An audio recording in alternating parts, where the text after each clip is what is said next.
Première question sur ce film. Comment une... je sais pas pourquoi je pose cette question, parce que je la connais bien, c'est une amie. Comment Isabelle est venue vous voir, je ne sais pas si vous l'avez dessiné le film ensemble, Isabelle Blanchard, et comment on met des images sur une histoire comme ça, comment on commence? Donc,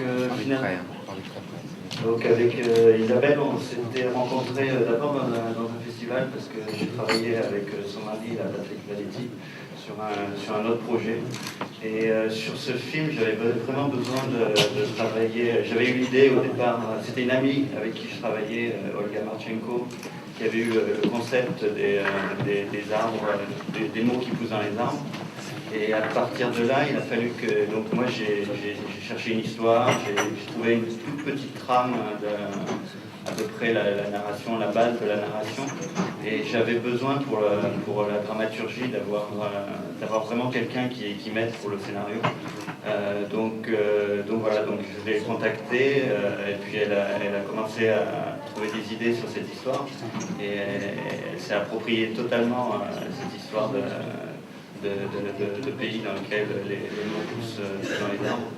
Et voilà. Mais il y avait vraiment besoin, je voulais une histoire avec des personnages avec une profondeur. Donc c'est une psychologie un peu des personnages. Et c'est vrai qu'Isabelle, en venant de la fiction, a amené cet esprit-là dans ce film.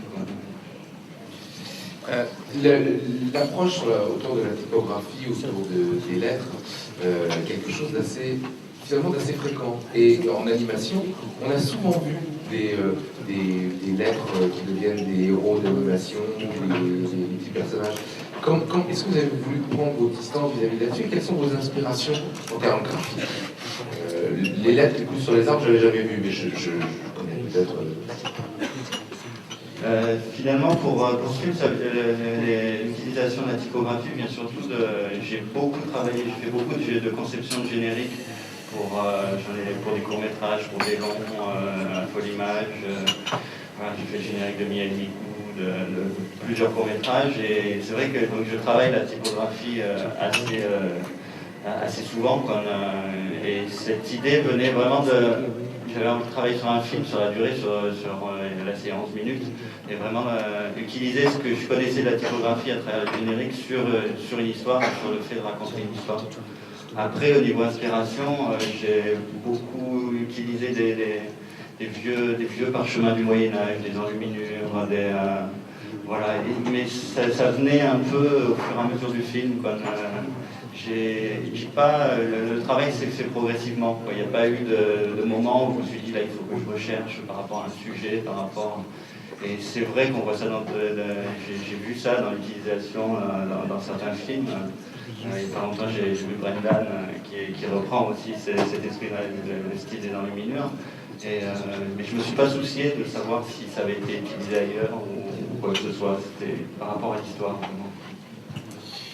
Deux questions d'ordre technique. La première, c'est jusqu'à combien de couches en compositing vous êtes allé? Parce qu'on a l'impression qu'il y a 14 milliards, dont le moindre élément fait partie d'une couche séparée.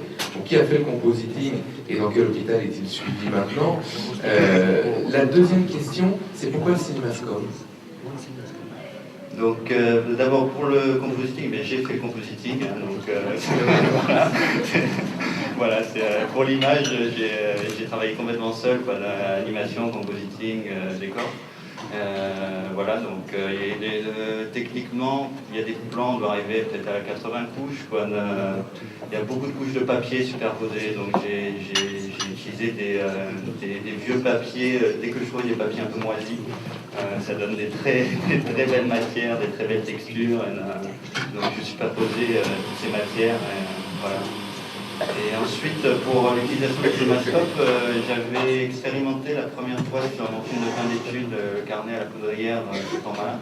Et ce qui m'intéressait, c'était vraiment d'utiliser les arrière-plans. Dans ce pays-là aussi, pour représenter les arbres, on voit cette forêt, c'est des plans très larges.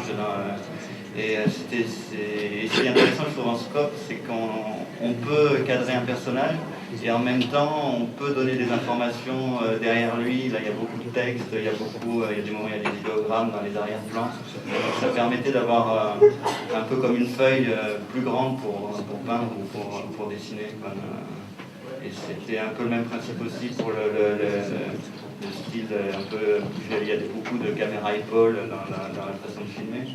Et pour le scope et ces deux éléments-là, j'ai travaillé avec une directrice photo qui venait d'Avurel et qui a suivi tout le film dans les cadrages du storyboard et dans le tournage pour vérifier les mouvements de caméra et s'occuper de tout ça. Ici, on a vu le film sur un très grand écran. Je me demande ce qu'il resterait du film une fois sur YouTube. Avec le degré de détail dans l'image, plus le fait qu'on est en cinémascope, est-ce que vous pensez des fois à mon film là, c'est comme ça que je l'imagine dans son plus bel état, mais en même temps il sera quand même vu en général sur une petite télévision, et du coup on va paumer les 3 quarts de mon boulot. C'est vrai qu'après, selon les formats, la perception est différente. Mais après, je me dis toujours que si ça fonctionne aussi en grand comme ça, les détails, on va en perdre. Mais l'essentiel sera là.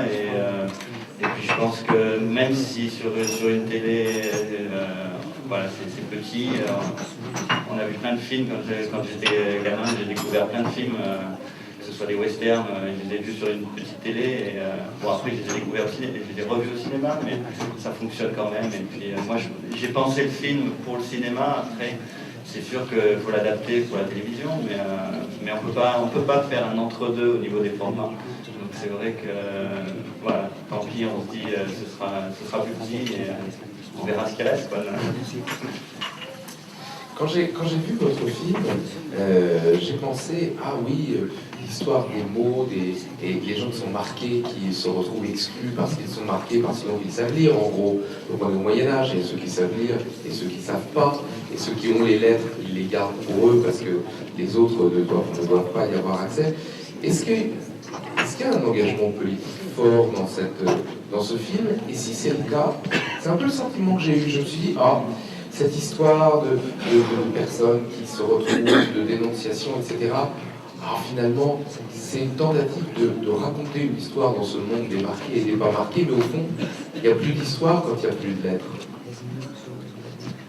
C'est vrai que j'ai utilisé, bon, il y a des références forcément dans les pays où il y a des oppressions par rapport à la culture, par rapport aux livres. C'est pour ça qu'on voit l'autodafé des livres au début. Ça fait référence à beaucoup de choses qu'on connaît. Ce que je voulais surtout, c'était montrer dans le film la force d'une émotion par rapport à la lecture, parce que dans le film, certains livres, le peuple se nourrit de livres qui est juste pour la nourriture, juste pour survivre. Et ces livres qui marquent, c'est des livres qui apportent une émotion. Et dans l'idée que j'avais, c'était les lettres qui apparaissent sur la peau. C'était aussi, quand on a ressenti une émotion, on est différent.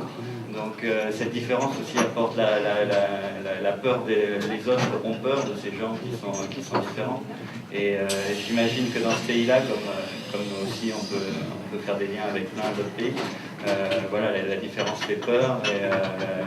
Et en même temps, la culture et les mots, raconter des histoires, c'est aussi une sorte de liberté. Donc voilà, je pense que voilà, on peut retrouver, mais je voulais quelque chose d'intemporel, donc je ne suis pas très référence particulièrement à quelque chose.